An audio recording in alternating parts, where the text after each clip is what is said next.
अगर मान लीजिए कि ये अरविंद केजरीवाल की बातों को अगर कोट किया जाए, तो अरविंद केजरीवाल कोई पहले आदमी तो है नहीं, या पहले पॉलिटिशियन की इस तरह की कहानी रचे हैं या झूठ बोल रहे हैं। भारत के संसदीय इतिहास को देखिए तो ये शुरू से ही आपको ऐसे ऐसे लोगों की कतार लगी हुई है इस देश में। और ये जो है ना, पिछले 10-12 साल के पूरे राजनीतिक इतिहास को देखें तो अरविंद केजरीवाल तो कितना है, 12-13 में इनके इनका इनकी पार्टी का पदार्पण हुआ है। 12-13 के बाद ये राजनीति में आए हैं और ये पूरी की पूरी इनकी राजनीति ही झूठ पर टिकी हुई थी। इंडिया अगेंस्ट करप्शन के नाम पर खेल शुरू हुआ और अन्ना मूवमेंट के जरिए खेल शुरू हुआ, और अन्ना को ही, अन्ना ने क्या किया मैं उसमें नहीं जाता। अन्ना की राजनीति, अन्ना का मूवमेंट कहां से शुरू हुआ था वो एक अलग कहानी है, लेकिन अन्ना जो आदमी, यही अरविंद केजरीवाल तो वहीं पर सबसे बड़ा झूठ बोल गए जब मूवमेंट के दौरान ये कहते फिर रहे थे कि हम पार्टी नहीं बनाएंगे, देश के लिए लड़ाई लड़ेंगे। और ऐसी क्या बात हो गई कि राजनीति के दलदल में जितने भी दलीय राजनीति जो भ्रष्ट जिसको कह रहे थे, उसी भ्रष्टाचार वाली राजनीति की कतार में ये भी खड़े हो गए एक नई पार्टी लेकर। और नई पार्टी लेकर खड़े ही नहीं हुए, जिस भ्रष्टाचार की कहानी के दूसरों पर आरोप लगाते थे, उसी भ्रष्टाचार में आज इनकी पार्टी के कई नेता जेल में है और खुद भी समझिए कि रडार पर है। कब जेल जाएंगे कोई जानता नहीं है। मैं ये कह रहा हूं कि राजनीति तो झूठ पर ही टिकी होती है और इसको स्वीकार कर लेना चाहिए इस देश की जनता को भी। हम पत्रकारों के साथ क्या दिक्कत है कि हम पत्रकार जो बहुत गंभीर पत्रकार है, पुरानी बातों को याद करके चलते हैं, नहीं तो देश की जनता और यहाँ तक कि हालिया पत्रकार भी जिससे जिसको जो लाभ होता है उसके उसको समझिए कि बड़ा महामानव बनाकर देखता है। और केवल अरविंद केजरीवाल भी इसमें नहीं है। अरविंद केजरीवाल तो शुरू से ही झूठ बोल रहे हैं और अरविंद केजरीवाल के साथ ही मौजूदा केंद्र सरकार के दर्जनों मंत्री ऐसे हैं जो केवल झूठ पर जिनकी राजनीति टिकी हुई है। यहाँ तक कि प्रधानमंत्री भी झूठ बोलते हैं, संसद में झूठ बोलते हैं, वो अमित शाह झूठ बोलते हैं, उनके बड़े बड़े मंत्री और नेता झूठ बोलते हैं। तो ये झूठ की अगर कहानी अगर एक जगह संकलित की जाए, इन नेताओं की एक बड़ी पुस्तक, बड़ी पुस्तक बन जाएगी समझिए। तो मैं ये मानता हूं कि अरविंद केजरीवाल को क्यों टारगेट किया जाए। ये मान लीजिए सबसे पहले कि मौजूदा दौर की राजनीति झूठ पर ही टिकी हुई है और इसी झूठ को लोगों ने स्वीकार भी कर लिया है। जिस देश की जनता झूठ को सुनकर ही वोट देती हो, झूठ के सहारे ही समझिए किसी नेता को आगे बढ़ाने का काम करती हो, उस जनता से भी बहुत ज्यादा अपेक्षा नहीं की जानी चाहिए। मैं बार बार मैं बहुत दुखी मन से बोलता हूं इस बात को, क्योंकि एक तरफ देखिए ये नरेंद्र मोदी की मैं उदाहरण देता हूं। अभी तो आपने इनका फोटो दिखाया, ये तो समझिए मैं एक ही लाइन में कहूंगा इनकी पूरी राजनीति झूठ पर टिकी हुई है। नरेंद्र मोदी उसी काशी में बोले थे गंगा की सफाई, अब पेरिस इटली क्या बनाकर जाएंगे। क्या हुआ गंगा की सफाई, क्या हुआ यहाँ जमुना की सफाई, ये कौन करेगा, किसकी जिम्मेदारी है। तो ठगते किसको हो भाई। जो सहज भाव से जनता जिस बात के अंदर में पहुंच जाए वही काम देश का हर पॉलिटिशियन करता है।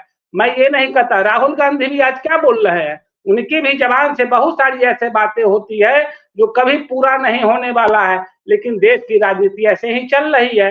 लेकिन जिसके हाथ में सत्ता है, जो सरकार चलाते हैं, उनकी बड़ी जिम्मेदारी होती है। विपक्ष अगर झूठ बोल भी जाए तो 2 मिनट के लिए आप उसको स्वीकार भी कर लेंगे या उसको माफ कर देंगे, लेकिन सत्ता सरकार संविधान की कसम खाने वाले लोग अगर झूठ बोलते हैं तो उसको उसकी उसकी बात आप कहाँ रखने जाएंगे, कहाँ उसकी शिकायत करेंगे। और देश की सत्ता के विपक्ष, ये केजरीवाल की सरकार हो, नरेंद्र मोदी की सरकार हो या कई राज्यों में और सरकार हो, सब की सब झूठ बोलते हैं और सारी झूठ की राजनीति ही चल रही है। ऐसे में हमको नहीं लगता है कि केवल अरविंद केजरीवाल को ही टारगेट किया जाए। अगर आप इस बहस को आगे बढ़ाना चाहते हैं, महीनों तक बहस चल सकता है, एक एक राज्य को उठाइएगा तो ये सारे लोग नंगे हो जाएंगे। हम उठा रहे हैं, तभी तो मैं कह रहा हूं कि हम छोड़ने वाले नहीं है, तभी मैं कह रहा हूं। ऐसा है सवाल ये शक्ति जी, क्या ये आ रहे हैं आपके पास, आ रहे हैं हम। अभी एक और बड़ा झूठ का रहस्य उद्घाटन करते हैं, और बड़े झूठ का। महाराष्ट्र में ये देवेंद्र फडणवीस हैं और नितिन गडकरी हैं। इन दोनों व्यक्ति ने विदर्भ स्टेट के डिमांड को लेकर के, फडणवीस ने कहा कि मैं तब तक शादी नहीं करूंगा जब तक विदर्भ राज्य का निर्माण नहीं कर दूंगा। उनकी शादी भी हो गई, बच्चे भी हो गए, विदर्भ उधर कुछ बना नहीं। यही बात नितिन गडकरी ने कहा विदर्भ को लेकर के। नितिन गडकरी ने, आपको याद होगा कि 2014 में ही जब वो कैंपेन चल रहा था, तो उस वक्त वो बोलते थे कि दिल्ली में हम क्रूज चलाएंगे, दिल्ली टू आगरा, और हाई स्पीड क्रूज चलाएंगे। आपको याद होगा अखिलेश जी, ये स्टेटमेंट हुआ करता था नितिन गडकरी का, क्रूज चलाएंगे। गंगा के सफाई पर तो हजारों करोड़ रुपए खर्च हो गए। गंगा की सफाई के लिए तो एक विशेष मिनिस्ट्री बनी, और ढाक के 3 पात हैं। कहने का मेरा तात्पर्य, मैंने आज अरविंद केजरीवाल के झूठ को इसलिए फोकस में लाया है अखिल जी, कि मैं ये जानना चाहता हूं कि क्या अरविंद केजरीवाल एक मास्टर खिलाड़ी है।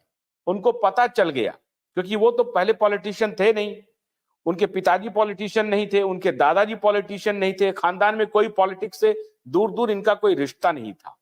और ये जब आए तो इंडिया अगेंस्ट करप्शन खड़ा किया कि भाई पूरा भारत करप्शन के खिलाफ खड़ा हो रहा है, हम सोशल सर्विस में आएंगे, जैसा अभी आपने कहा। तो क्या अरविंद केजरीवाल को मैं सिंबल के रूप में मानता हूं कि जितनी ये जो धूर्तता की राजनीति चल रही थी, उसमें ये सबसे बड़े मास्टर है। ये मैं खाली जानना चाहता हूँ। नहीं, आशुतोष जी, बड़ा इंटरेस्टिंग सब्जेक्ट है आज आपका।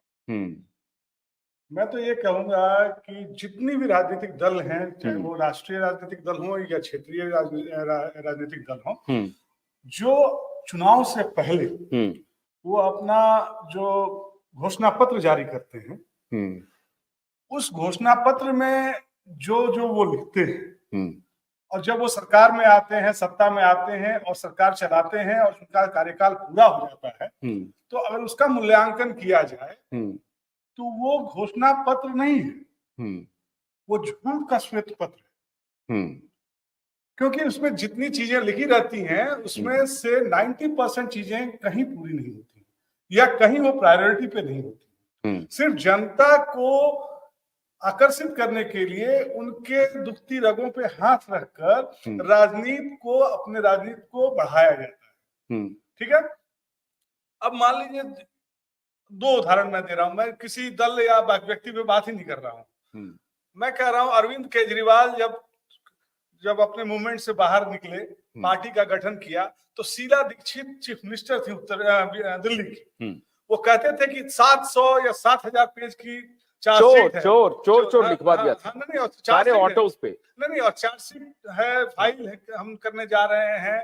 और शीला दीक्षित व्यक्तिगत तौर पे, कोई माने या ना माने, जो विकास का काम शीला दीक्षित ने दिल्ली में कर दिया, वो भूतो न भविष्यत है, क्योंकि उसी के आधार पे आज दिल्ली चल रही है। जितने भी उसके और कोई कंसेस नहीं किया। और सरकार के साथ जो अपोजिशन में जो सरकार केंद्र में थी, अगर वाजपेयी जी की सरकार थी तब भी वो मुख्यमंत्री थी। हाँ, और वो उस समय ही मेट्रो का लॉन्च हुआ। मेट्रो जैसी सफलतम जो परियोजना है, उसकी शुरुआत हुई दिल्ली के अंदर। तो शीला दीक्षित ने जो काम करके दिखाया, उसको भी लोगों ने अपने जोरदार आवाज के माध्यम से लोगों के मन में एक भ्रम पैदा किया कि शीला दीक्षित चोर हैं, वो भ्रष्टाचारी हैं। ठीक है, राजनीति में जो बड़े प्रोजेक्ट्स होते हैं उसमें कमीशनिंग का काम चलता रहता है। ने पहली बार अरविंद केजरीवाल ने, अखिलेश जी मैं इसलिए बोल रहा हूँ, आपको याद होगा कि ऑटो पे शीला दीक्षित चोर है के कैंपेन चलाए, ये शब्द का इस्तेमाल किया था। शीला दीक्षित चोर है। नहीं, वो तो दिल्ली तक ही सीमित है। हाँ, अब मैं लेके चलता हूँ कि राष्ट्रीय परिप्रेक्ष्य में देखिए, 2014 के लोकसभा चुनाव से पहले 2G, 3G, कोयला घोटाला, तमाम मंत्री सांसद जेल जा रहे थे, लेकिन आखिरकार चार्जशीट दायर हुआ। चार्जशीट के आउटपुट क्या है? क्या कोई लोग कन्विक्ट हुए? नहीं हुए। तो कहने का मतलब कि झूठ के आधार पे ही अपनी राजनीतिक महत्वाकांक्षा को रखकर भारतीय राजनीति में लोग आगे बढ़ रहे हैं। भोलानाथ का ब्रश कटर एक बैटरी से चलने वाली मशीन है जिसका चार्जिंग समय 3.5 घंटे है। इसे हम 6 से 8 घंटे बिना रुके चला सकते हैं। एक बार चार्ज करने पर ये 16,000 स्क्वायर फीट गेहूं, चावल, बजरा, जोबर के खेत काट सकता है, जबकि इसी कार्य को पेट्रोल ब्रश कटर 1,000 रुपए पेट्रोल का खर्चा करता है।